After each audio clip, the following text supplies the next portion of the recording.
అందరికీ నమస్కారం.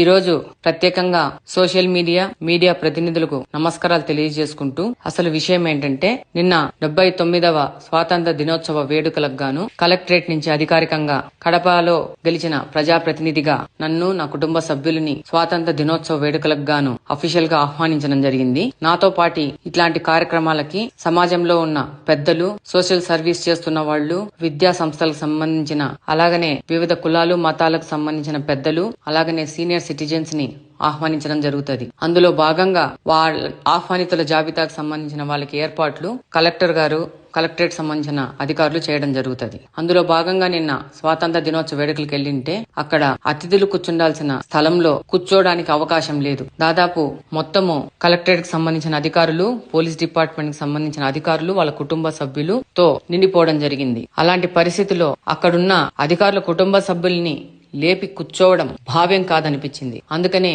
నిలబడుకోవడం జరిగింది. ఇంత పెద్ద వేడుకకు ఇంత గొప్పగా పిలిచిన అతిథులకి ఏర్పాట్లు చేసినందుకు, వాళ్ళకి కూర్చోవడానికి కూడా అవకాశం లేని విధంగా గొప్ప అరేంజ్మెంట్స్ చేసినందుకు కలెక్టర్ గారికి కృతజ్ఞతలు తెలియజేసుకుంటూ, అలాగనే ఈ యొక్క కార్యక్రమము అధికారుల కుటుంబ సభ్యులు చేసుకునే కార్యక్రమంగా వాళ్ళ పండుగగా భావించి అక్కడి నుంచి వెనుదిరగడం జరిగింది. దీన్ని చాలా గొప్పగా ఆలోచించి చాలా పెద్దగా దీని మీద వెలుగు నింపి ప్రతి ఒక్క సోషల్ మీడియాలో పోస్ట్ చేసిన వాళ్ళు నా కోసం పనిచేసినందుకు, అలాగనే దీనికోసం వాళ్ళ సమయాన్ని వెచ్చించి పనిచేసినందుకు ప్రత్యేకించి పేరున ధన్యవాదాలు తెలియజేసుకుంటా ఉన్నాను.